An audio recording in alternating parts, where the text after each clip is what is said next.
పులుగు పూల తోటలు పచ్చి పసుపు కొమ్ములో పసుపు తీసి రాసినట్టుగా పూచ తంగెడు కొమ్మలు రంగుల పూలో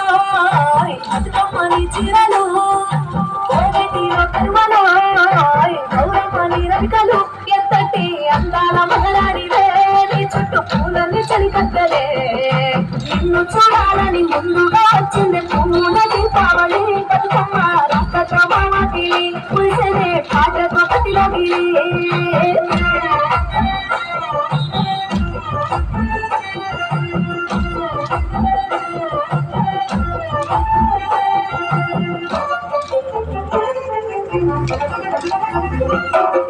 గంగమ్మ దిగి వచ్చ చిరుకై